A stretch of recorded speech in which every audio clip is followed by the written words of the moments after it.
تو جو پہلی ٹویٹ ہے وہ یقیناً کافی سخت زبان اس میں استعمال کی گئی تھی، اور رانا ثناء اللہ اور چند دیگر سیاستدان بلکہ خود پی ٹی آئی کے کچھ قائدین جو ہیں وہ تھوڑا سا وہ حیران ہوئے تھے اس بات سے کہ اس طرح کی سخت ٹویٹ جو ہے عمران خان کی طرف سے آئی ہے، اور وہ بھی ایک ایسے موقع کے بعد کہ جب ایک طویل عرصے بعد اڈیالہ جیل میں 4 گھنٹے کی ملاقات کی اجازت بھی دی گئی، اور پی ٹی آئی کے کارکن بڑی تعداد میں اڈیالہ جیل کے باہر بھی انہیں آنے کی بظاہر اجازت بھی دی گئی۔ تو یہ اس کا پس منظر تھا۔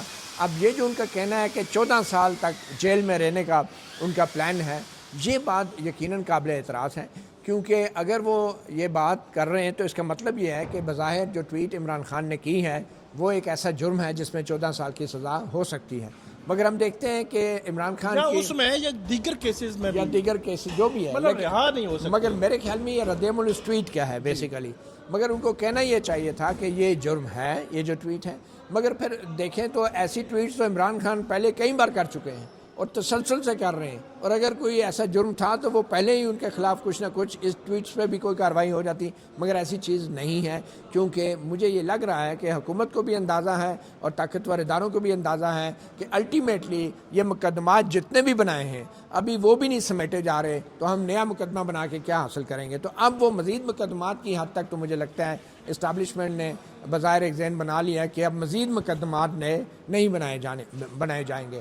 اچھا، دوسری بات یہ ہے کہ رانا ثناء اللہ کی طرف سے یہ کہنا کہ 14 سال کی قید ہو سکتی ہے، رانا ثناء اللہ یہ بات اس لیے کہہ سکتے ہیں کہ جس جھوٹے مقدمے میں ان کو پھنسایا گیا تھا اور ان کی گاڑی سے ہیروئن برآمد کی گئی تھی، اس میں بھی 25 سال تک کی قید ہو سکتی تھی، سزائے موت بھی ہو سکتی تھی، عمر قید کے علاوہ سزائے موت بھی ہو سکتی تھی، مگر کیا ہوا پھر؟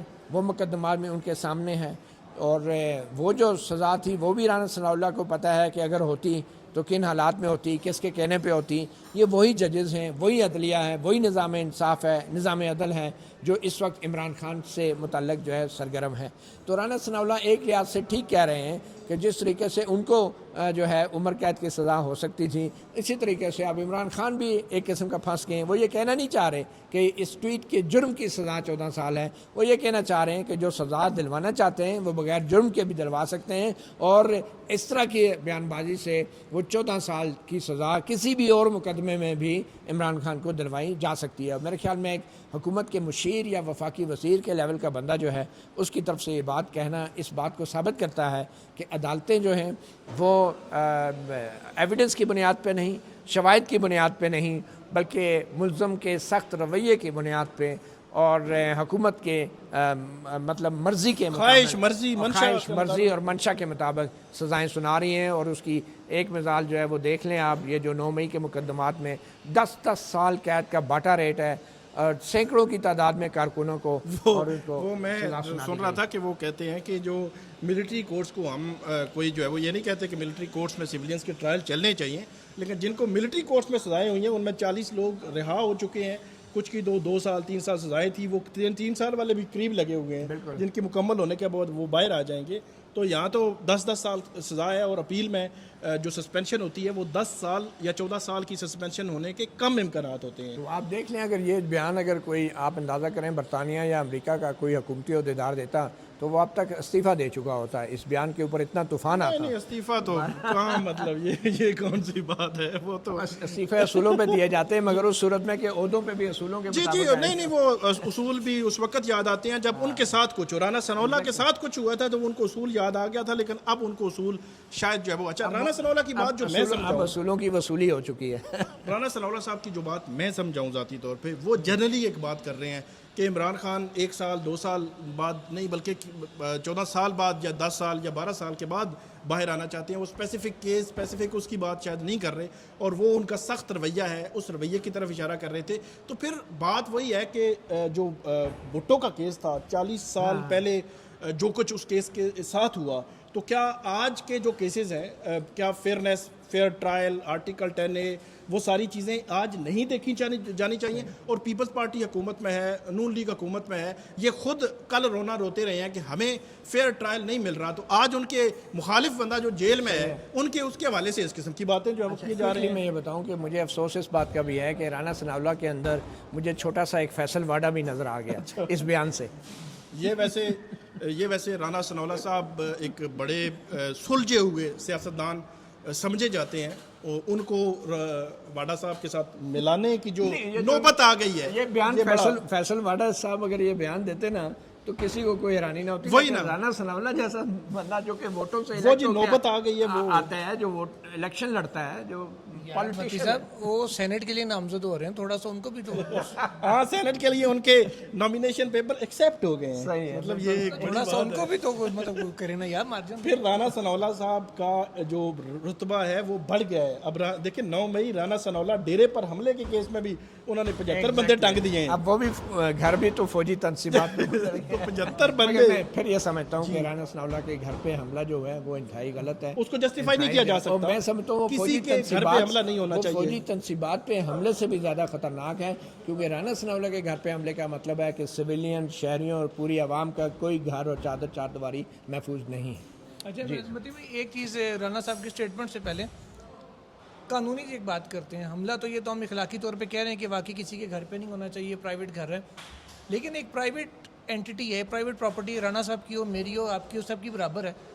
اس کے اوپر کوئی ماب آ کے اٹیک کرتا ہے، اس کی مدعی ریاست کیسے ہو سکتی ہے؟ وہ تو پھر میں متاثرہ فریق ہوں تو میرا پرائیویٹ کمپلین ہے، میری کیس بنتا ہے، یہاں پہ پولیس کی مدعیت میں. دیکھیں وہ منسٹر اگر ہیں، مشیر ہیں حکومت میں، تو ڈیفینیٹلی وہ پھر گورنمنٹ کے افیشیل کے گھر پہ حملہ جو ہے اس کا اسٹیٹ، اور میں آپ کو بتاؤں یہ کرمنل کیسز میں بلوا جو ہوتا ہے نا، اس کے اندر اسٹیٹ ڈیفینیٹلی پارٹی بنتی ہے. یہ کوئی پرائیویٹ کمپلینٹ اس پہ نہیں ہوتی کہ میرے گھر پہ کچھ لوگوں نے حملہ کر دیا، ایسا نہیں ہوتا. یہ بلوا، یہ موب اٹیک ہے. اور موب اٹیک بھی اس 9 مئی نہیں، موب اٹیک بھی مبینہ طور پہ اس پلان کا حصہ تھا جس کے تحت ان ساری جگہوں پہ حملہ ہونا تھا. تو اس پلان میں اسٹیٹ جو ہے وہ پھر مرکزی فریق بن گئی. ٹیکنیکلی ہم ٹیکنیکلی بات کر رہے ہیں، اس میں کوئی قانونی وہ یہ ڈان نیوز پہ رانا صاحب نے نا کچھ 2-3 مہینے پہلے ایک پروگرام میں انہوں نے ایک بات کی تھی. انہوں نے کہا تھا عمران خان تو جو ہے وہ جب چاہے جو ہے وہ باہر آ سکتا ہے، یعنی کہ وہ صرف ہمیں تنگ کرنے کے لیے اندر بیٹھا ہوا ہے، جب چاہے 14 سال تک اندر رہ سکتا ہے. اچھا انہوں نے تو گویا یہ پہلے ہی کہہ دیا تھا کہ یار وہ تو ہمیں تنگ کرنے کے لیے اندر بیٹھا ہے، وہ جب چاہے معافی مانگ کے یا وہ طریقہ کار جو سب کو آتا ہے جس کے تحت لوگ آئے ہوئے ہیں وہ بھی اختیار کر کے آرام سے باہر آتے ہیں، وہ صرف اندر بیٹھ کے ہمیں تنگ کر رہے ہیں. اچھا ذوالقرنین یہ بتائیے گا، جانب سے اب یہ کہنا کہ جی یہ عمران خان کے جو ارادے ہیں لگتا ہے کہ 14 سال باہر نہیں آنا چاہتا، تو وہ دراصل یہ بتا رہے ہیں کہ کوئی عدالتوں والا کھاتا کوئی نہیں ہے، آپ معاملہ کہیں اور سیدھا کریں تو آپ کے سارے کام سیدھے ہو جائیں. سارے کام سیدھے ہو جائیں گے. یہ بتائیں سر کہ 2 سوال ہیں میرے. ایک تو علی امین گنڈا پور سپریم کورٹ پھر آ گئے ایک دفعہ، پھر جناب پتہ نہیں پاور آف اٹارنی پہ سائن نہیں ہوئے. یہ سب سے پہلے تو ایران کو یہ معاملہ تھا، حالانکہ ان کو ہائی کورٹ جاتے تو ہو سکتا ہے ہائی کورٹ سے بھی یہ ریلیف مل سکتا تھا، لیکن کیونکہ عمران خان نے کہہ دیا سپریم کورٹ آ گئے. اس کیس کا کیا بنے گا؟ نمبر 1 وہ ملاقات کرنا چاہ رہے ہیں. نمبر 2 اسی کے ساتھ دوسرا ایک معاملہ ہے، وہ یہ ہے کہ 4 منتھ میں ٹرائل مکمل کرنے کا آرڈر کیا تھا یا افریدی صاحب نے. بہت ساری سرگودا، فیصل آباد، لاہور کی عدالتوں نے کر دیا. ایک GHQ کیس تھا ATC پنڈی کا. اچھا ATC پنڈی نے صرف 2 سماعتیں کی ہیں اور جیل میں، کیونکہ ٹرائل سماعتیں ہوتی نہیں ہیں پنڈی جو کورٹ میں، لیکن 2 سماعتیں جیل میں ہوئی ہیں. ٹرائل تب آگے بڑھتا ہے جب جیل میں سماعت ہوگی. تو ATC پنڈی نے بالکل بھی کمپلائنس نہیں کی. تو ان دونوں سوالات کے جوابات دیجیے گا. اچھا سر، یہ جو گنڈا پور صاحب کا معاملہ ہے نا، یا ثاقب بھائی 184(3) میں آئے ہیں گنڈا پور صاحب. پہلے تو یہ جیسے میری اور متی بھائی کی ویڈیو میں یہ بھی سوال اٹھا تھا کہ 184(3) کا یہ کیس بنتا کیسے، عوامی مفاد کا کیسے ہوگا کہ ایک بندے نے اپنے پارٹی لیڈر کو ملنا ہے. اب لیگلی اس میں نہیں ہو سکتا کہ جی میں نے عمران خان سے ڈائریکشن لے کے صبح چلانا، جبکہ قانون میں ایسی کوئی گنجائش نہیں ہے. دوسری بات یہ کہ گنڈا پور صاحب ہائی کورٹ میں، آپ کو پتہ ہے آپ بھی ہائی کورٹ کور کرتے ہیں، کنٹمپٹ کی کتنی پٹیشنز وہاں پڑی ہوئی ہیں، وہ لگتی نہیں ہیں، فکشن نہیں ہوتی. سپریم کورٹ میں اب آپ بھی جائیں، خان صاحب تو لیگلی ٹیکنیکلی اتنا نہیں سمجھتے، آگے آئیں گے تو معاملہ آ جائے گا وہ آئینی بینچ میں. وہ اب آگے مین الدین خان صاحب وغیرہ بیٹھے ہوں گے تو انہوں نے پہلے ویسے ہی اعتراض رکھ کیا ان کے اوپر. اس سے پہلے آپ کو یاد ہوگا گنڈا پور صاحب نے ایک پٹیشن کی تھی اور وہ سیدھا پیش ہو گئے تھے منصور علی شاہ صاحب کے پاس. اس کے اوپر بھی اعتراض لگا تھا، واپس ہوئی تھی وہ، آج تک دوبارہ وہ نہ انٹرا کورٹ اس پہ اپیل آئی جو آتی ہے ان چیمبر اپیل، نہ ہی یہ اب وہ ان چیمبر اپیل آنی آئے بھی تو آئینی بینچ نے ڈیل کرنا اس کو. ادھر سے تو ملنا کچھ نہیں ہے. ہائی کورٹ میں بھی اب جیسے وہ اب بات کرتے فیصل واوڈا صاحب کی، تو ہمارے ایک دوست ہیں حسن ایوب صاحب، انہوں نے ایک ٹویٹ کیا کل، وہ بھی مطلب گائے بگائے پیغام کو نہ کو ان کی طرف سے آتا رہتا ہے. وہ کہتے ہیں کہ یہ جو کہا جا رہا ہے کہ توشہ خانہ کی ڈیلی بیسس پہ ہیئرنگ ہو رہی ہے، وہ خان کو سزا دینا چاہ رہے ہیں. وہ کہتے ہیں جی یہ آپ پہلے تو یہ طے کر لیں کہ آپ ہائی کورٹ سسپینڈ کرے گی بھی سزا یا نہیں, وہ تو نہیں کرنے لگی. ان کا مجھے لگتا ہے ناممکن ہے. ناممکن ہے. تو وہ ان کو جب ایک طرف پورا اعتماد ہے سسٹم کے اوپر, تو اب یہ گنڈا پور صاحب ادھر آئیں یا ادھر جائیں تو جب ریلیف نہیں ملنا تو نہیں ملنا. جیسے خان صاحب کی ملاقاتیں نہیں کرانی تو نہیں کرانی, ہائی کورٹ 100 آرڈر بھی دے دے, سپریم کورٹ 100 آرڈر دے دے. یا افریدی صاحب نے بھری عدالت میں کہا تھا سلمان صفدر صاحب کو آج آپ جائیں بغیر آرڈر کے آپ کی ملاقات ہوگی, تو وہ نہیں ہو سکی تھی. تو جہاں پہ وہ چیف جسٹس آف پاکستان کے اس یہ حال ہے, تو باقی کیا انہوں نے کرنا ہے. اچھا اے ٹی سی پنڈی نے کمپلائنس نہیں کی. ہاں اے ٹی سی پنڈی کے اوپر آئیں اگر, تو دیکھیں اب ان کو ایک پلی مل رہی ہے یا افریدی صاحب کو بھی, اور ان کو وہ کہتے ہیں جی دیکھو ہم نے ڈائریکشن کیا, ان نے کیس سنا, ٹھیک ہے, ان نے کیس سن کے 4 مہینے کمپلائنس کے اندر انہوں نے آرڈر کر دیا. اب آپ کہتے ہیں رات کو 2 بجے تک عدالتیں لگی, وقفے سے چلنا چاہیے. اب ایک وقفے سے چل رہا اس کے اوپر بھی آپ اعتراض کریں گے. لیکن چیز یہ ہے کہ جہاں پہ عمران خان فزیکلی موجود ہیں, ان کی ملاقات ہونی ہے وکلاء کے ساتھ, ان کی ملاقات ہونی ہے فیملی ممبر کے ساتھ. اگر اوپن ٹرائل اوپن کورٹ کا تقاضے پورے کرنے کام جیل کے اندر بھی اور جیل کے باہر بھی تپا رہتا ہے. دوسرے لفظوں میں آپ یہ کہنا چاہتے ہیں جب سماعتیں ہوتی ہیں تو وہ دیکھیں ایک دن آپ نے 4 گھنٹے کی ملاقات کری, اگلے دن پھر کیس تھا. پھر آپ نے کیونکہ عمران خان نے کہہ دیا تھا کہ کل سیاسی کمیٹی فیصلہ کر کے میرے پاس لے کے آؤ, تو ہیئرنگ ایڈجرن ہوگی. اب 30 کو بتایا جا رہا ہے کہ جج صاحب کی طبیعت شاید جو ہے وہ ٹھیک نہیں تھی, صحت ٹھیک نہیں تھی, تو اس لیے وہ ہیئرنگ جو ہے نہیں ہو سکی. اب 30 کو اگر ہیئرنگ ہوگی تو شاید ان میں سے کوئی اندر نہ جا سکے. نہیں, 30 کے ہیئرنگ میرے خیال میں جانا پڑے گا. اس کی وجہ یہ ہے کہ جو اب رستہ عمران خان کی لیگل ٹیم نے اپنایا, ایکچولی یہی رستہ ہوتا ہے. آپ کورٹ کے سامنے یہ پوائنٹ رکھتے ہیں کہ آپ نے فیصلہ کرنا ہے, ہمیں سزا دینی ہے دے دیں.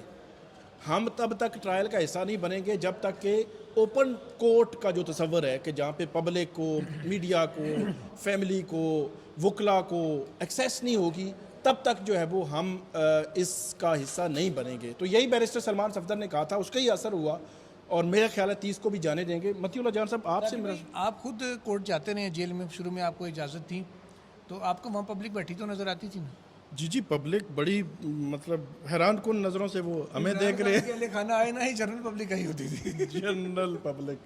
متی صاحب, توشہ خانہ 2 کیس جج صاحب نے کہا کہ ڈے ٹو ڈے چلے گا, پھر سماعت نہیں ہو سکتی. اچھا ایک سیکنڈ ثاقب, آپ علی مین گنڈا پور جو سپریم کورٹ میں آئے ہیں 1843 کے تحت, میں یہ سمجھتا ہوں کہ وہ اگر آئے ہیں تو ایڈوکیٹ جنرل خیبر پختونخوا ان کو اسسٹ کر رہے ہیں. اس کا مطلب یہ ہے کہ علی مین گنڈا پور جو ہے بطور علی مین گنڈا پور پی ٹی آئی رہنما نہیں بلکہ چیف منسٹر خیبر پختونخوا کے طور پہ یہاں پہ پٹیشنر ہیں. اور اگر وہ چیف منسٹر خیبر پختونخوا کے طور پہ یہاں پٹیشنر ہیں تو پھر 1843 کے اس کلاؤز کے تحت ان کو آنا چاہیے کہ جہاں پہ صوبوں کے درمیان یا وفاق اور صوبوں کے درمیان جو ڈسپیوٹ ہوتا ہے اس کے حل کے لیے آپ سپریم کورٹ میں آتے ہیں. وہ 184(1) جو ہے اس کے تحت صوبوں کے درمیان ڈسپیوٹ ہو یا وفاق یا صوبے کے درمیان ڈسپیوٹ ہو تو ڈائریکٹلی سپریم کورٹ میں 184(1) کے تحت آپ آ سکتے ہیں. تو میں یہ سمجھتا ہوں کہ 1843 جس میں پبلک انٹرسٹ کی بات آ جاتی ہے, کوئی بھی پولیٹیشین آ سکتا ہے, اس کی بجائے یہ آفیشلی صوبوں کے درمیان اس کو ڈسپیوٹ کنسیڈر کیا جانا چاہیے. اور ڈسپیوٹ ہے بھی, ایک صوبے کی ایک پارٹی کی حکومت ہے, اس پارٹی کا جو ہیڈ ہے, سربراہ ہے, وہ جیل میں ہے, اور اس صوبے کی حکومت یہ چاہتی ہے کہ اس سے مشورہ کر کے وہ اپنے حکومت کے معاملات چلائے, اور صوبے کی حکومت کو اس کے وزیر اعلیٰ کو رسائی نہیں دی جا رہی اس کی پارٹی کے حکمران جماعت کے سربراہ سے ملاقات کی, تو that is a dispute between provinces, inter provincial بھی ہے اور پروونس اور وفاق کے بیچ میں بھی ہے. تو میں یہ سمجھتا ہوں کہ پنجاب کو اور وفاقی حکومت کو پارٹی بنا کے خیبر پختونخوا کی حکومت کو 184(1) کے تحت سپریم کورٹ میں آنا چاہیے, اور سپریم کورٹ کو اس بات کو ڈیسائیڈ کرنا چاہیے کہ کیا آئین کے تحت نمبر 1 کیا صوبے کی حکومت یا وزیر اعلیٰ جو ہے اس طرح کسی بھی ملزم سے, چاہے وہ اس کا پارٹی لیڈر ہے کچھ, وہ رسائی لے سکتی ہے, مگر کیا اس ملزم کا تعلق جو ہے اگر وہ سزا یافتہ ہے لٹ سے, تو کیا اس سے مشورہ کر کے حکومت چلانا ایک جواز بن سکتا ہے, یا پھر وہ جو پارٹی کا لیڈر ہے کیا اس تک رسائی جو ہے وہ لازمی ہے ایک صوبے کی حکومت کے لیے. جو بھی معاملہ ہے اس کو تشریح کریں, آئین کے مطابق اس کا فیصلہ کریں, لیکن محض مفاد عامہ کے تحت آ جانا اور پھر معاملہ اگر آئینی بینچ کے سامنے جانا بھی ہے تو میرے خیال میں یہ 184(1) کے تحت جانا ہے. آئی ڈونٹ نو 26ویں آئینی ترمیم کے بعد 184(1) کے تحت جو ہے یہ معاملات آئینی بینچ کے سامنے جائیں گے یا ریگولر بینچ کے سامنے. میرے خیال میں یہ ریگولر آئینی بینچ میں ہی وہ انہوں نے رکھا ہوا جائے گا, کیونکہ وہ اسے صوبوں کے تنازع پیدا بھی کرنے تھے. مطلب بھائی آپ بہت سادے ہیں ویسے. آئینی بینچ نے آلموسٹ سال ہونے والا ہے ان کو بنے ہوئے, آئینی بینچ نے 8-9 مہینے میں 10 مہینے میں کتنی تشریحیں کر لی ہیں کہ وہ اس کی کر دیں گے؟ آج تک وہ مجھے بتا دیں جس میں آئینی بینچ نے کوئی آئینی تشریح کی ہو. 9 مہینے ہو گئے ہیں آئینی بینچ کو. تو 9 مہینے بھی دے تشریح باہر نہیں آنی تو پھر اب دیکھیں نا یہ میرے سامنے آئی ہے آرٹیکل 184(1). اس میں کلیئرلی لکھا ہے کہ the supreme court shall to the exclusion of every other court have original jurisdiction in any dispute between 2 or more governments. اس کا مطلب یہ ہے کہ صوبوں کے بیچ بھی اور صوبے اور وفاق کے بیچ بھی اگر کوئی ڈسپیوٹ ہوتا ہے تو سپریم کورٹ کی اوریجنل جورسڈکشن بنتی ہے کہ وہاں پہ ڈائریکٹلی آپ آ سکتے ہیں. میں سمجھتا ہوں کہ علی امین گنڈا پور کو بطور چیف منسٹر، بطور خیبر پختونخوا سپریم کورٹ میں پنجاب کو اور وفاق کو فریق بنا کے یہاں آنا چاہیے. تو اس کی لیگل ٹیم کو بالکل پتہ نہیں. I don't know, advocate general کو چاہیے کہ وہ اس کے اوپر ان کو ضرور اس کو کنسیڈر کریں اور مشورہ دیں، کیونکہ 184(3) کی پٹیشن تو ویسے ہی ہے نا کہ جیسے علی امین گنڈا پور کر رہا ہے اور یہ کوئی چیف منسٹر نہیں ہے. ایک اہم ڈیولپمنٹ ایک اور ہوئی آج راولپنڈی میں انسداد دہشت گردی عدالت میں. عمران خان کے یہ سپٹمبر اکتوبر نومبر پچھلے سال 2024 کے 7 کیسز تھے. جس وقت سپریم کورٹ سے 8 کیسز میں ضمانت ہوئی تھی تو ایک بحث چل پڑی تھی کہ ایک کیس 190 ملین پاؤنڈ کیس بچ گیا ہے، لیکن 7 کیسز وہ بھی تھے جن کی طرف شاید پی ٹی آئی کی لیگل ٹیم کا بھی دھیان نہیں تھا. تو آج عمران خان کی ضمانتیں جو ہے وہ ان کیسز میں دائر کی گئی ہیں. 190 ملین پاؤنڈ کیس ابھی لگا نہیں ہے. آگے بڑھتے ہیں متی صاحب. آج لاہور میں جنا ہاؤس جو کیس ہے اس کیس میں آج جو شیر شاہ ہے، عمران خان کے بانجے ہیں اور علیمہ خان کے بیٹے ہیں، ان کو پیش کیا گیا اور جو پولیس ہے اس نے کہا 30 دن کا ریمانڈ چاہیے. نمبر 1 پولیس نے کہا یہ ڈنڈا ہم نے برآمد کر لیا ہے. مطلب 27 ماہ کے بعد یہ بہت بڑی کامیابی ہے. یہ پنجاب حکومت کی کامیابی آپ سمجھیں کہ پنجاب پولیس کی ہے یا وفاقی حکومت کی؟ مطلب شہباز شریف صاحب کی بھی کامیابی بنتی ہے کہ ڈنڈا برآمد کر لیا گیا ہے. 27 ماہ کے بعد ڈنڈا برآمد کر لیا گیا ہے. اور سے تو مدد نہیں لی انہوں نے. ہاں یہ مطلب دیکھنا پڑے گا. تو اس کے علاوہ ان کا فوٹوگرامیٹری ٹیسٹ کروایا ہے شیر شاہ کا. فوٹوگرامیٹری ٹیسٹ یہ ہوتا ہے کہ ویڈیو میں نظر آنے والا بندہ جو ہے وہ وہی ہے جو نظر آ رہا ہے یا اس میں کوئی ایڈیٹنگ تو نہیں ہے. اس کے علاوہ جو پولیس ہے اس کی جانب سے کہا گیا کہ ان کے سوشل میڈیا اکاؤنٹس کی تفصیلات ہم نے کلیکٹ کرنی ہے ابھی، اور اس لیے انہوں نے کہا کہ ہمیں اور ان کا موبائل فون اور ماسک، انہوں نے کہا ماسک بھی ہم نے ابھی ان سے ریکور کرانا ہے. تو بہرحال عدالت نے ان کو ریمانڈ نہیں دیا، فزی کا ریمانڈ نہیں دیا اور ان کو جوڈیشل پر جیل بھیج دیا. ان کی ضمانت بھی دائر ہو گئی، اس میں میرے خیال میں نوٹس بھی 2-4 دنوں کے لیے ہو گئے ہوں گے. اب سوال متی صاحب یہ ہے کہ ایک تو پولیس نے ڈنڈا برآمد کیا ہے، فوٹوگرامیٹری ٹیسٹ کروایا ہے، اس کو آپ کیسے دیکھتے ہیں؟ اور ساتھ ہی جو علیمہ خان کے یہ صاحبزادے ہیں ان کے حوالے سے ہمارے کچھ دوست بھی کچھ جو ہے وہ سوشل میڈیا پہ بات کر رہے تھے کہ ان کے کچھ اسپیسیفک کوئی اکاؤنٹس ہیں جو اینٹی اسٹیٹ ایکٹیویٹیز میں ملوث ہیں اور ان کے پیچھے وہ ہے. تو آج پولیس نے کہا ہے تو ہم نے تو ابھی ان کے سوشل میڈیا اکاؤنٹس چھیڑے ہی نہیں ہیں، وہ تو ہمیں ان کی ڈیٹیلز چاہیے. تو اس کو آپ کیسے دیکھتے ہیں؟ دیکھیں ثاقب، پہلی بات تو یہ ہے کہ ہم نے دیکھنا ہے کہ شہریار بتا رہے نا نام شیر شاہ صاحب پہ الزام کیا ہے. کیا الزام جو ہے وہ ڈنڈا لہرانے کا ہے یا کچھ اور لہرانے کا ہے یا کسی اور کو کچھ اور پکڑانے کا ہے؟ تو یہ ہمیں دیکھنا ہے. اور کیا پھر ڈنڈا ہی اس کیس میں ایویڈنس بنتا ہے یا جو کچھ لہرایا گیا، جو لٹکایا گیا یا پکڑایا گیا وہ بھی ایویڈنس کے طور پہ پیش ہونا چاہیے. پہلی بات تو یہ. اگر وہ پیش نہیں کرنا چاہ رہے تو آبویسلی مجھے لگتا ہے کہ پھر پولیس جو ہے تھوڑا سا صرف ڈنڈے تک اپنے آپ کو محدود رکھے گی اور اس سے ان کا اپنا کیس کمزور ہوگا. مگر افسوس اس بات کا ہے اور ستم ظریفی یہ دیکھیں کہ اگر انہوں نے اس ڈنڈے کے علاوہ کچھ پیش کرنے کی کوشش کی تو پھر بیانیہ بھی کمزور ہوگا اور کیس بھی کمزور مزید ہو سکتا ہے. اس میں پھر مذاق بھی بننے کی توقع ہے. تو میرا یہ خیال ہے کہ اس پہ ایگزیکٹ الزام کو اگر آپ نے ثابت کرنا ہے تو پھر سارے کے سارے شواہد پیش کرنے چاہیے، صرف ڈنڈے سے کام نہیں چلے گا. اور وہ جو ہے مجھے لگتا ہے پولیس گریزہ ہیں وہ پیش کرنے سے. پھر کیونکہ جو کچھ مزید بھی پیش کیا جائے گا تو کون کس کی تحویل سے کیا برآمد ہوا، کون سی شے کس کے استعمال تھی، پھر ساروں کو بلا کے ان پہ جرح ہو سکتی ہے. تو میرے یہ خیال ہے کہ اس کیس کے اندر تھوڑا سا پولیس خود بھی پھنسی ہوئی ہے. 5 دن کا ریمانڈ تھا، انہوں نے پیغام دینا تھا، میسج دینا تھا. سوال سمپل سا تھا کہ 27 ماہ بعد کیوں گرفتاری کی ہے؟ طلال چودھری سمیت حکومتی کوئی وزیر بھی اس کا جواب نہیں دے سکا کہ 27 ماہ بعد آپ نے کیوں گرفتاری کی. میرے خیال میں وہ بیرون ملک نہیں چلے گئے تھے، آنا جانا وہ کہہ رہے ہیں ٹھیک ہے نا، آنا جانا لگا ہوا تھا وہ بیچ میں بیرون. یا ایک اور ہوتا ہے نا کہ کسی کو ملزم بنانا ہے، عدالت کے سامنے اس کے وارنٹ لیے جاتے ہیں، اشتہاری قرار دے دیا جاتا ہے، کہیں کو لکھت پڑھت ہوتی ہے نا. انہوں نے کہا ہے 22 اگست 2025 کو ایک گواہ نے بیان دیا ہے کہ یہ بندہ بھی ملوث تھا، اس گواہ کے بیان پر جو ہے وہ اس کو ڈالا گیا ہے. یہ آپ کو یاد ہے نا کہ یہ گرفتاری ہے سپریم کورٹ میں جو 8-9 مئی کے مقدمات میں عمران خان کی ضمانت کی جو تھی اس کے فوراً بعد یہ گرفتاری ہوئی، ٹھیک ہے. اور وہ بظاہر یہ شو کیا گیا تھا کہ یہ ایک رد عمل ہے سپریم کورٹ کے 9 مئی کے کیس میں عمران خان کے 8 مقدمات میں ضمانت کا ایک رد عمل ہے. تو تاثر یہ بھی مل رہا تھا کہ شاید یہ پیغام بھی دیا جا رہا تھا حکومت یا اسٹیبلشمنٹ کی طرف سے کہ 9 مئی کے اوپر اسٹیبلشمنٹ اپنے بیانیے پہ قائم ہے، اس کے بیانیے میں کوئی لچک نہیں ہے، کوئی اس پر سمجھوتا نہیں ہوگا، اور اس لیے ایک رد عمل کے طور پہ انہوں نے یہ گرفتاریاں کی اور پی ٹی آئی کو یہ پیغام دیا کہ 9 مئی کے حوالے سے ابھی بھی ہم پیچھے نہیں ہٹے، جو لوگ گرفتار نہیں ہوئے تھے انہیں بھی گرفتار کر کے ہم سزائیں دلوائیں گے. تو اب دیکھیں 5 دن کے ریمانڈ کے بعد اب جو ان کے خلاف کیس بنا ہے، مجھے تو یہ لگتا ہے کہ اس سے متعلق میرے خیال میں یہ وہی ہے نا کہ جو حسان نیازی جو ہیں حفیظ اللہ نیازی کے بیٹے کے ساتھ ویڈیو میں پائے گئے تھے اور ان پہ بھی جو الزام تھا وہ آپ کو پتہ ہے فوجی عدالت میں ان کو سزا بھی ہو چکی ہے. معلوم نہیں فوجی عدالت میں وہ سارے شواہد پیش ہوئے کہ نہیں، مگر پھر بھی بات یہ ہے کہ ان کے خلاف کیا شواہد پیش ہوں گے یہ بھی اب دیکھنے کی بات ہے. کہ حسان نیازی کے کیس میں ان کو 10 سال قید کی سزا ہو چکی ہے اور 27 مہینے کے بعد اب ان کو جو آپ کہہ رہے ہیں گرفتار کیا جا رہا ہے، تو یہ کتنا مضبوط کیس ہے؟ کیا یہ اوریجنل ایف آئی آر میں نامینیٹڈ تھے؟ یہ اب مجھے فیکچولی اس کا اگر اوریجنل میں 22 مجھے جو بتایا گیا ہے، جو بیرسٹر تیمور ملک ہیں جو کمرہ عدالت میں موجود تھے، انہوں نے کہا ہے کہ 22 اگست کو، مطلب جس دن ان کا بھائی جو ہے وہ گرفتار ہو کے پیش ہوا تھا، اسی دن کسی اور ملزم نے کو بیان دیا، تو اس بیان کی روشنی میں اس کی گرفتاری ضمنی بیان کی روشنی میں ہوا. تو بہرحال میں تو یہ سمجھتا ہوں کہ یہ کوئی ڈیو پروسیس نہیں ہے، یہ بڑا ہی ایک میلافیڈے پروسیس ہے. اور اگر آپ یہ دیکھیں کہ اگر کسی شخص کو آپ جرم کرتے دیکھتے بھی ہیں، حتیٰ کہ ثاقب آپ کو بھی پتہ ہے دنیا کا یہ ایک اصول ہے کہ اگر کوئی جج بھی کسی کو قتل کرتے دیکھ لے نا تو وہ جج وہاں کھڑے کھڑے اس کو سزائے موت نہیں سنا سکتا، اور وہ جج وہ کیس سن ہی نہیں سکتا.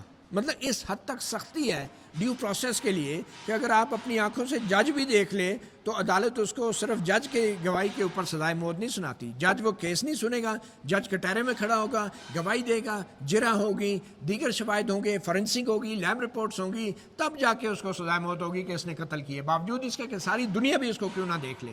تو بات یہ ہے کہ یہ جو آپ نے گرفتاری ڈالی ہے 27 مہینے کے بعد، اس کو پھر ثابت کرنے کے لیے یہ سارا ڈیو پروسیس تو پورا کرنا پڑے گا نا، چاہے ویڈیو میں بھی ہے، ویڈیو میں نظر بھی آ رہے ہیں اگر، تو بھی آپ کو وہ چیزیں ویڈیو سمیت جو ہے عدالت میں ثابت کرنی ہوگی. سارا جھگڑا ہی یہی ہے 9 مئی کے کیسز میں کہ یقیناً اس میں سے دیکھیں 70% لوگ جن کے اوپر الزام ہے، میں سمجھتا ہوں کہ وہ شامل بھی ہوں گے، لیٹ سے مان بھی لیا، لیکن ان کو اس وقت تک سزا نہیں دی جا سکتی جب تک شواہد کے ساتھ ان کا یہ جرم ثابت نہ ہو جائے، چاہے وہ سی سی ٹی وی ہوں، چاہے ان کا سوشل میڈیا اکاؤنٹس ہوں.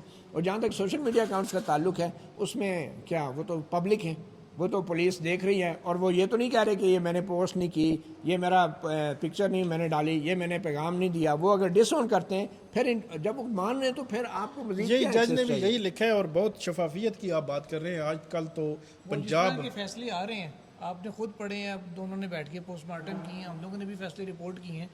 یہ سارا پروسیس آپ کو اس میں کہیں نظر آیا؟ اس میں جو آج کل تو پنجاب میں سی سی ڈی کا زمانہ ہے، تو سی سی ڈی کے اثرات ہمیں عدالتوں میں بھی نظر آنے شروع ہو گئے ہیں.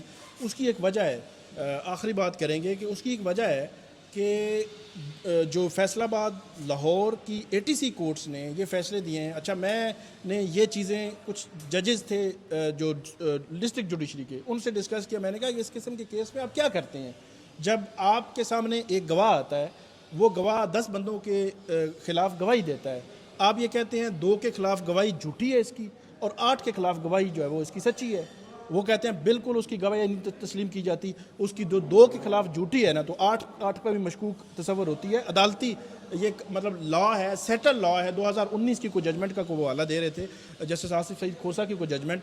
تو صورتحال یہ ہے کہ فیصل آباد سے لے کر لاہور سے لے کر سرگودا تک فیصلے یہ آ رہے ہیں، اور پارلیمنٹیرینز کو، سٹنگ جو اپوزیشن لیڈر ہیں جن کی موجودگی بھی نہیں تھی، کہ آپ 2-3 کی حد تک جو ہے وہ انہی گواہوں کو تسلیم کر رہے ہیں کہ یہ سچے ہیں، جھوٹے ہیں، اور باقی 8-10 کی حد تک کہہ رہے ہیں کہ نہیں یہ جو ہے وہ گواہی جو ہے وہ ان کی تسلیم کی جا سکتی ہے. مطلب فواد چودھری, زین قریشی, شاہ محمود قریشی, میں یہ نہیں کہہ رہا کہ انہوں نے ڈیفینس دیا ہے تو ان کو بھی لٹکانا چاہیے, لیکن ان کی حد تک تسلیم کر لیا, باقیوں کی حد تک تسلیم نہیں کیا. زرتاج گل نے گواہ پیش کیا ادھر ڈی جی خان سے, اس کے گواہ کو تو تسلیم انہوں نے نہیں کیا, انہوں نے کہا نہیں جی آپ کا بنتا نہیں ہے, سی ڈی آر یا اس قسم کی باقی چیزیں.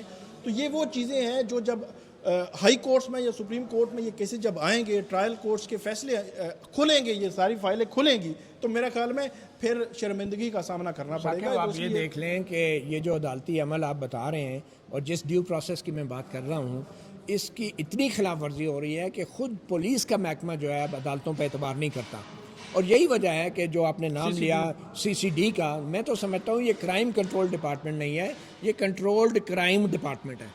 مطلب کہ جو کام گورنمنٹس کرتی ہے نا ان کو کنٹرولڈ ایکٹیویٹی کہتے ہیں. تو یہ کنٹرولڈ کرائم ڈپارٹمنٹ ہے, یہ وہ ڈپارٹمنٹ ہے جو کرائم کر رہا ہے بظاہر, کیونکہ ابھی تک تسلسل سے پولیس مقابلوں کی جو خبریں آ رہی ہیں, ہائی کورٹ میں جسٹس عالیہ نیلم چیف جسٹس نے ایک کیس میں نوٹس لیا, فائل لے کے بیٹھ گئی, دوبارہ وہ کیس لگا ہی نہیں ہے. آئی جی سے رپورٹ طلب کی تھی, وہ رپورٹ کیا ہوئی پنجاب کے آئی جی کو جو طلب کیا تھا, کیا ہوا اس رپورٹ کا؟ لوگ ہر روز مارے جا رہے ہیں. اس کا مطلب ہے مانتی نہیں ہے, وہ کہتے ہیں جی وہ اپنے ساتھی کی فائرنگ سے ہی مارا گیا. دیکھیں یہ ساتھی جو ہے نا ان کو پولیس میں بھرتی کر لیں, وہ اتنے ماہر ہیں. جاتے جاتے اینڈ میں ایک سوال ہے, فرض کریں تمام ایویڈنس شیر شاہ کے خلاف پیش ہو جاتا ہے, سارے ایویڈنس آگے, کوئی چیز چھوڑی نہیں پولیس نے, اور فرانزک بھی ہو گیا, سب کچھ ہو گیا, اور وہ سزا سے ایک دن پہلے یا 1 گھنٹہ پہلے پریس کانفرنس کر کے عمران خان سے علیحدگی اختیار کر لیتے, کہتا جی میں مامے نو آگ کرتا ہوں. یہ بڑا عام سوال ہے ویسے. بالکل نہیں, میرے خیال میں تو ماما بہت خوش ہوگا. اور شیر شاہ کو جو ہے وہ آزادی بھی مل جائے گی, ضمانتیں بھی ہو جائیں گی. نواز شریف صاحب کی میٹنگ کی بھی کوئی خبر ہے یار, وہ ذوالقرنین صاحب سے لینا کیا ہوا ہے؟ سر نعیم اشرف بٹ صاحب جو ہمارے بڑے زبردست لاہور کے انویسٹیگیٹو رپورٹر ہیں, انہوں نے سٹوری دی ہے. وہ کہتے ہیں کہ شہباز شریف صاحب نے اور مریم نواز صاحبہ نے بریف کیا ان کو کہ جی بڑی ٹھانگا گلی, سر ٹھانگا گلی, ٹھنڈی گلی میں. انہوں نے کہا جی بڑا بہترین معاملات ہمارے چل رہے ہیں. میاں صاحب نے کہا جی ٹھیک چل رہے ہیں تو کنٹینیو رکھو, پھر کی موت پہ یہ معاملات بڑی بات ہے, مطلب فیصلے میاں جن کے بارے میں کہا تھا کہ بڑی شدید مزاحمت, میاں صاحب غصے میں آ گئے ہیں تو سی ٹی لیک کرتے رہتے ہیں, گیس تھوڑی سی تاکہ پریشر نہ. وہ آپ کیا لفظ استعمال کرتے ہیں, لاسٹک کا وہ اصل نے وہ سب سے پہلے ادھر سپریم کورٹ میں یہ لفظ استعمال کیا تھا. وہ یہی تھا کہ نواز شریف صاحب کو ایسا انہوں نے نتیجہ دیا ہے مانسیرا سے فارغ کر کے لاہور سے دیکھیں کہ وہ ایک ایسا لاسٹک کا پاجامہ ہے کہ وہ کسی وقت بھی ہلکا سا پکڑ کے نیچے کیا جا سکتا ہے. تو وہ بچے, آپ نے ویڈیوز دیکھی ہوگی, بچے لاسٹک کا پاجامہ پہن کے ایک سائیکل چلا رہا ہوتا ہے, پیچھے اسے دوسرا دھکا دے رہا ہوتا ہے, جو دھکا دے رہا ہوتا ہے اس کا لاسٹک کا پاجامہ بار بار نیچے گر جاتا ہے. تو وہ لاسٹک کا پاجامہ سنبھالنا بڑا مشکل ہوتا ہے. تو اگر آپ دوسری سرگرمیوں میں پڑیں گے نا تو پھر آپ کا لاسٹک کا پاجامہ نیچے گر جائے گا. تو آپ کو یاد ہے میاں جاوید لطیف نے میرے ہی ایک پروگرام میں نیو ٹی وی پہ صحافی میں کہا تھا کہ ان کو الیکشن کے فوراً بعد جب انہوں نے رولا ڈالا کہ میرے حلقے کی گنتی دوبارہ کرائیں, تو کسی نے بندے نے انہیں آ کے کہا کہ پھر میاں صاحب کے حلقے کی بھی دوبارہ گنتی ہوگی. تو پھر ساتھ پتہ انہوں نے کیا کہا میاں جاوید لطیف سے, انہوں نے یہ بھی کہا کہ وہ مجھے بلیک میل کرنے کی کوشش کر رہا ہے. مطلب میاں صاحب تو ہلکا نہیں کھولنا. مطلب اب آپ سمجھ گئے ہوں گے لاسٹک کا پاجامہ. بہت شکریہ متی صاحب, ذوالقرنین. آپ کو ناظرین ہم اپڈیٹ کرتے رہیں گے, ہمیں فیڈ بیک دیجیے گا. اللہ حافظ. اللہ حافظ.